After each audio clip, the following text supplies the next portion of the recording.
स्वराज मराठीमध्ये आपलं स्वागत आहे. सर्वसामान्यांचा आवाज, निर्भीड, बेधडक, स्वराज मराठी. गटनेतापदी निवड झाली म्हणून देवेंद्र फडणवीसांना शुभेच्छा. मार्कडवाडीमध्ये घडलं ते लोकशाहीमध्ये खूप महत्त्वाचं आहे. लोकांनी स्वतःच्या पैशाने मतदान करण्याचा प्रयत्न केला, मात्र सरकारने त्यांना पोलिसांच्या दबावाखाली मतदानापासून रोखलं. केंद्र सरकारच्या माध्यमातून लोकशाहीच्या जागी ठोकशाही आणण्याचा प्रयत्न केला जातोय. त्यामुळे हे जनतेच्या मनातील सरकार नाही हे सगळ्यातून दिसतंय. अजून सरकार स्थापन होऊ द्या. गेल्या 10 दिवसांपासून सत्तेसाठी जी संगीत खुर्ची सुरू आहे ती होऊ द्या. काल 2 मुलांनी पैसे नाहीत म्हणून ड्रग घेता आलं नाही, त्यामुळे त्यांनी आत्महत्या केली. हा महाराष्ट्रासाठी काळा दिवस म्हटला तरी चालेल. तरुण मुलं मरतायत याची काळजी करणं गरजेचं आहे. महाराष्ट्रात तरुणांची संख्या जास्त असताना त्यांच्या जीवाशी खेळण्याचं पाप सरकारच्या माध्यमातून सुरू आहे. गुजरात महाराष्ट्रात आणायचा आणि महाराष्ट्रातील प्रकल्प गुजरातला पाठवून महाराष्ट्रातील तरुणांना व्यसनाधीन करण्याचं पाप चालू आहे. याच्यावर चर्चा व्हायला पाहिजे. जशा निवडणुका झाल्या तशाच महागाई वाढवण्यात आली. उलट पैसे जनतेच्या खिशातून काढणं चालूच आहे. यावर आम्ही विधानसभेत चर्चा करू. खूप अडचणी आल्यात असं वाटतं का? प्रत्येक जण आपल्या आपल्या पद्धतीचं विश्लेषण करतात आहे. कारण विश्लेषण जे आहे ते काल आम्ही निवडणूक आयोगापुढे मांडलेलं आहे. निवडणूक आयोगाने सुद्धा त्याच्यावरचं गांभीर्याने ही सगळी बाब घेतलेली आहे. आणि मतदान कसं वाढलं आणि काही ठिकाणचं मतदान कसं कमी करण्यात आलं आणि ते लाटमध्ये कमी करण्यात आलं, कोणी अर्ज केले होते आणि त्यांची मतं कमी करायचा प्रयत्न केला होता, या सगळ्यांचे आम्ही उत्तर मागितलेले आहेत. महाराष्ट्रामध्ये गमतीचं तुम्हाला असं सांगतो की महाराष्ट्रामध्ये 80 ते 120 वर्षाचे जी संख्या आहे आज महाराष्ट्रात, ती मोठी संख्या आहे. ती संख्या अशी आहे की म्हणजे आपल्याला आणि आमच्या राज्याच्या जनतेला कळेल की नेमकं महाराष्ट्रातल्या या वोटिंग लिस्टमध्ये काय काय गडबडी आहेत. आपण पाहिलं असेल की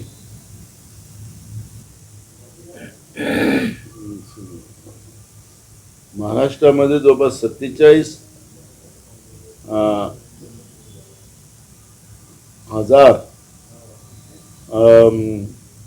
लोक महाराष्ट्रामध्ये 80 ते 120 वर्षाचे आहेत.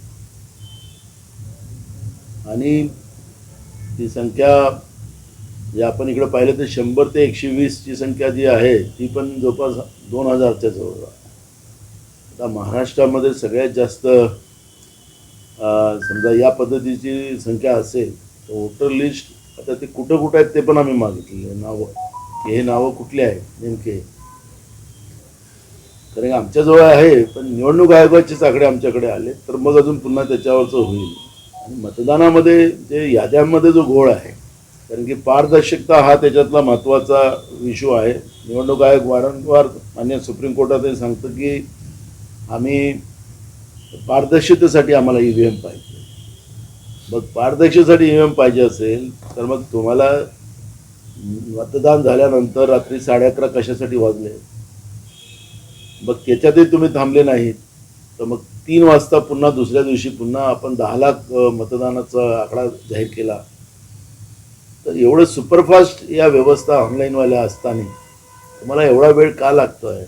सगळे प्रश्न या ठिकाणी निर्माण झाले. त्यामुळे या सगळ्या विषयावरची गांभीर्याने चर्चा व्हावी आणि त्याच्यातला मार्ग निघावा आणि लोकशाही वाचावी हीच भूमिका काँग्रेस पक्षाची आहे. यासोबतच आपल्या विरोधात राहुल गांधींकडे तक्रार केली जाणार आहे. बऱ्याचदा बोललं जात आहे आपल्याला पदावरून राजीनामा द्यावा असंही म्हटलं जात आहे. काय सांगता? अरे ते हायकमांडच्या हातात असतं. त्यामुळे तक्रार झालेली आहे हायकमांडकडे असं तुम्ही सांगताय. आता झाली तर नाही आहे पण तुम्ही सांगताय म्हणून तुमचंच तक्रार करणार आहे. अरे ऐका ना बाबा, दोन्ही गोष्टी तुम्ही सांगताय. तक्रार करणारही आहे म्हणून तक्रार झाली तर हायकमांडला निर्णय घेऊ द्या. त्यामुळे काँग्रेस पक्षातला अंतर्गत विषय आहे आणि ही काय पण ही सरकार जनतेच्या मतातली नाही.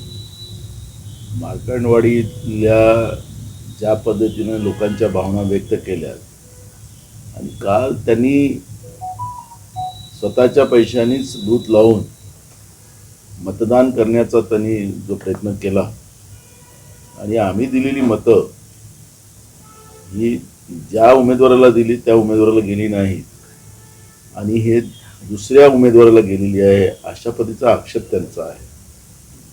जवळपास 2500 मतदानाचं गाव हे आहे. आता 2500 मतदानाच्या गावाच्या लोकांचं या पद्धतीचं मत असेल, महाराष्ट्रामध्ये ती परिस्थिती आहे. आणि सरकारने काल ज्या पद्धतीनं त्यांना त्यांच्या मताचा अधिकारापासूनच त्यांना दूर ठेवण्याचा जो प्रयत्न केला, पोलिसांच्या दबावाखाली 144 कलम लावून जमावबंदीचा आदेश त्या ठिकाणी लावले आणि त्यांना कारवाई करण्याची भीती दाखवली. त्यांचे सगळे बायलेट आणि त्यांचे सगळे त्या पेट्या सगळ्या तिथून उचलून नेल्या गेल्या. हे खऱ्या अर्थानं महाराष्ट्रात केंद्र सरकारच्या रूपाने एक ठोकशाही या हुकुमशाही आणण्याचा प्रयत्न सुरू झाला आहे का, हा एक प्रयत्न त्या ठिकाणी आहे. त्यामुळे या सगळ्या व्यवस्थेवरची चर्चा होणं गरजेचं आहे. हे प्रत्येक पक्षाचा गटनेता होणार, हे चालत राहणार, ही एक पद्धत आहेच. पण एक गोष्ट या ठिकाणी प्रामुख्याने आहे की लोकांच्या मताचा अधिकार हा लोकशाहीमधला सगळ्यात महत्त्वाचा आहे. पण तोच अधिकार अबाधित आहे की नाही हा प्रश्न आज महाराष्ट्राच्या निमित्तानं देशपातळीवर याच्यावर होते आहे. कालच्या मार्कंडवाडीच्या प्रयत्नांमुळे देश हल्ला.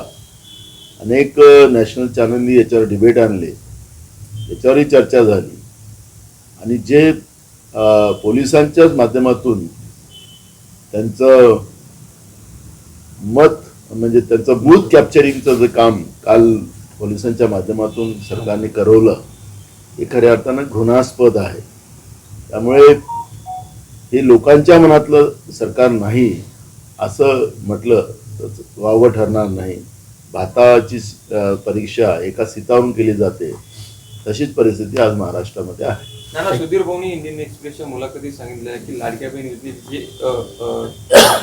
जाहीरनामा सादर करण्यात आला होता 1500 ते 2100, ते जवळपास पुढच्या भाऊबीजापर्यंत होऊ शकतं आणि 2.5 लाखापेक्षा जास्त ज्यांचं हे आहे उत्पन्न त्यांना हे लाभ मिळणार नाही असं. आता सरकारला सुरू तर होऊ द्या. हा जो संगीत खुर्चीचा जे तालीम चाललेली होती गेल्या 10 दिवसापासून, ते एकदा होऊ द्या म्हणा. त्यांना एवढी घाई कशाला. पण काल 2 मुलांनी पैसे नाहीत म्हणून ड्रग घेता आलं नाही आणि ड्रग घेता आलं नाही म्हणून त्यांनी आत्महत्या केली. हे महाराष्ट्रासाठी सगळ्यात महत्त्वाचा काळा दिवस म्हटलं तर चालेल. महाराष्ट्र ड्रगच्या स्वाधीन करण्याचं पाप या सरकारने केलं. त्यामुळे तरुण पोरं मरतात आहेत. त्याच्यावरची काळजी होण्याची गरज आहे. आमचा देश तरुणांचा देश आहे. महाराष्ट्रात तरुणांची संख्या जास्त आहे आणि हे तरुणांची संख्या जास्त असताना महाराष्ट्रामध्ये तरुणांच्या जीवनाशी खेळण्याचं पाप जे सरकारच्या माध्यमातून सुरू आहे. गुजरातला ड्रग इथं आणायचा आणि महाराष्ट्रातले उद्योग गुजरातमध्ये पाठवायचे आणि सगळ्या तरुणांना ड्रगच्या स्वाधीन करायचं पाप जे चाललेलं आहे, त्याच्यावरची चर्चा व्हायला पाहिजे. आणि त्यासाठी सरकारच्या उपाययोजना काय करतायत सरकार त्याच्यावर बोलायला तयार नाही. त्यामुळे हे लाडकी बहीण वगैरे हे जे चाललेलं आहे, एकीकडे महागाई वाढवून टाकली, जसं निवडणुका झाल्या तशीच महागाई वाढली. त्यामुळे पैसे तर उलटे त्यांच्या खिशातून काढणं चालूच आहे. त्यामुळे त्या विषयावरची चर्चा विधानसभेत आम्ही करू. त्यांना आत्ता काय बोलायचं आहे, कोणतं खातं भेटते की नाही भेटत, त्याच्यामुळे अजून त्याही चर्चा आहे. त्याच्यामुळे आत्ता त्याच्यावरची चर्चा होऊ शकत नाही. विधानसभेत तर एक उपमुख्यमंत्री दिल्लीत आहे, एक काल हॉस्पिटलला गेले होते. कसं बघताय? मी संगीत खुर्ची हा शब्द वापरला. हाच या सरकारसाठी खऱ्या अर्थानं मोठं त्यांच्यासाठी आणि महाराष्ट्राच्या जनतेसाठी बोध घेणारा हा विषय आहे. एकीकडे आम्हाला सांगायचं की सरकार 26 तारखेपर्यंतच या सरकारची मुदत आहे, राष्ट्रपती राजवट लागेल. मग आज आपण तर 3 तारखेमध्ये आलो, 4 तारखेमध्ये आलो, अजून झाले याला आता 26 आणि 4 8 दिवस झाले.